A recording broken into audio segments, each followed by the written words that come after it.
আজকে আমি রান্না করব খয়রা মাছ, যে মাছটা ইলিশ মাছের মধ্যে খুব স্বাদ, ওইটা আমি আজকে রান্না করব। গোটা গোটা মাছটা ভালো করে ধুয়ে, যেহেতু বাজার থেকে আমি সব মাছ কেটে নিয়ে আসি, কারণ আমার কোমরে ব্যথা, যে মাছ কাটতে পারি না, সব মাছ কেটে নিয়ে এসে মাছ কেটে মানে কাটা ধুয়ে টুয়ে নিয়েছি, নুন হলুদ মাখিয়ে নিয়েছি। এবার মাছটা করার জন্য আমার লাগবে হচ্ছে সর্ষে আর পোস্ত বাটা আছে, যেহেতু এটা নুন দিয়ে বাটা, মানে পোস্ত সর্ষেটা নুন দিয়ে বাটলে কি অনেকে বলে সর্ষে দিতে হয়, দিতে হবে না। আর সাইডে হলুদটা দিয়ে নিয়েছি। এটা হচ্ছে ধনে পাতা, এটা হচ্ছে মশলা বাটি ধোয়ার জলটা। এবার হচ্ছে আমি কড়াইটা করলাম, এবার আমি গ্যাসটা ধরিয়ে নেব একটু। এবার গ্যাসটা আমি ধরাবো, গ্যাসটা আমি ধরিয়ে নিয়েছি, কড়াইটা বসাবো। কড়াইটা একটু গরম হোক। কড়াইটা গরম হয়ে গেছে, এবার দিয়ে দেবো আমি হচ্ছে তেল। এটা সম্পূর্ণ সরষের তেলেই রান্না করতে হবে, কিন্তু এই মাছটা ভাজতে গেলে পেটটার চামড়াটা কিন্তু ফুটে উঠে যায়, ঠিক আছে, যেহেতু এটা ইলিশ মাছের মতন গায়ের চামড়াটা পাতলা পুরো।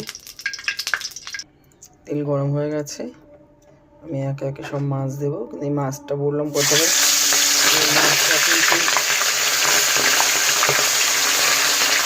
হালকা উঠে যায় বেশিরভাগ পেটের দিক দিয়ে।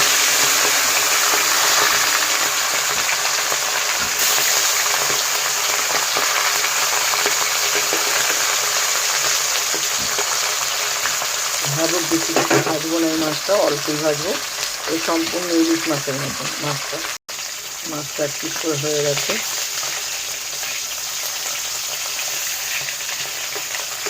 প্রথমে যেটা বললাম, এই মাছটা কিন্তু এরকম হয়ে যায়।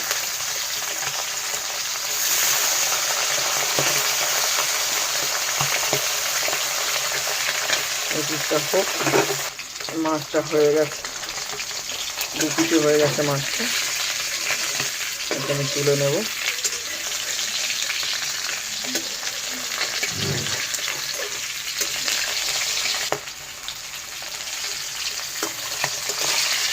চুনা আচার করে নিতে হবে স্যার।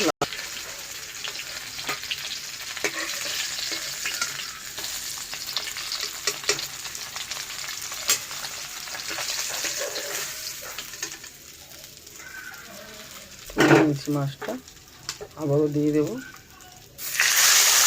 মাছ। এটা এই মাছটা কিন্তু খুব কঠিন মাছ, এটা পুরো অল্প অল্প করে আলাদা আলাদা করে ভাজতে হবে। হয়ে যাচ্ছে মাছটা ঠিক করে।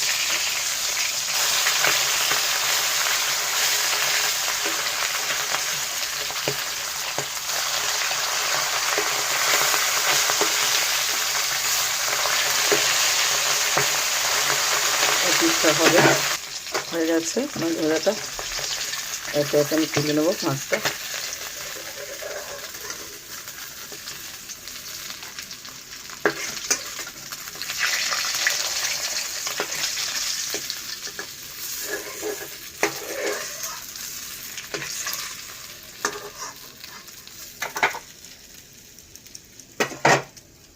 আরও যে কটা আছে দিয়ে দেবো, 3 পিস।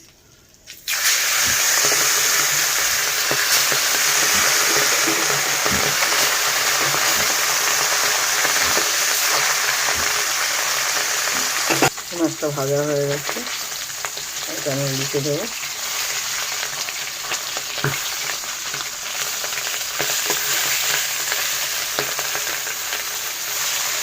এই মাছ কিন্তু বন্ধুরা ভাজা খেতেও খুব ভালো লাগে। এবার মাছটা এই পিসটাও ভাজা হয়ে গেছে, এবার তুলে নেব।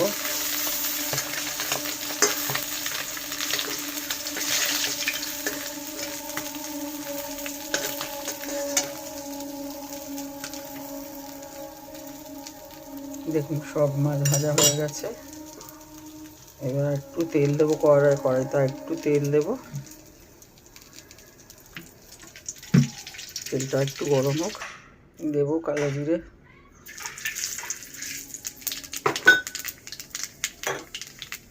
এরপর দেবো পোস্ত আর সর্ষে বাটাটা, আর হলুদ আর নুন দেওয়া হবে মধ্যে। নুনটা দিয়ে সর্ষে বাটলে দিতে হয় না। যখন এবার একটু তেলটা ছাড়বে আমি এবার স্লাইড একটু জল দেব।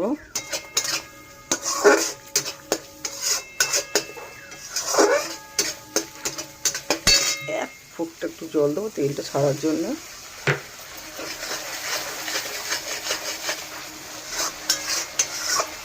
এই মাছটা একদম সম্পূর্ণ ইলিশ মাছের স্বাদ।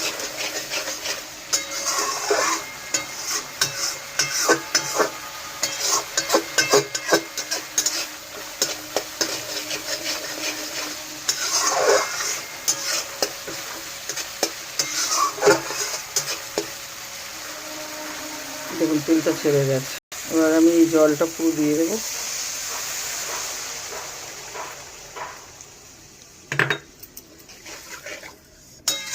মাছটা কিন্তু বেশি ঝোল হবে না, বামাক আর স্লাইড একটুখানি জল দেবো।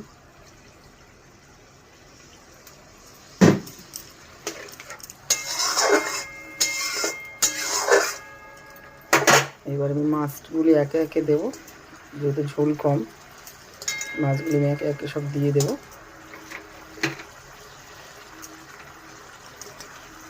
এটা বেশি ফুটবেও না, মাছটা অল্প ফুটবে, একদম গা মাখা থাকবে। এটা নাড়াচাড়া দিয়ে দেবো।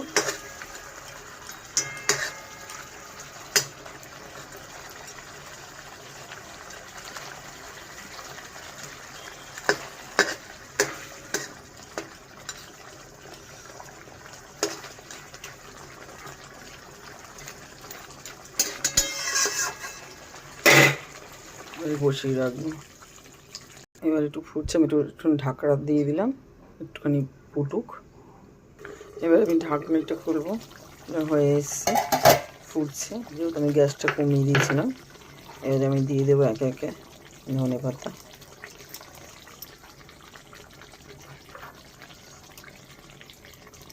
এরপর দেবো কতগুলি পাকা কাঁচা লঙ্কা কাটা। ওটা দিলে, ধনে পাতায় পাকা কাঁচা লঙ্কাটা দিলে গন্ধটা সুন্দর আসবে। দেখুন কালারটা কেমন এসছে।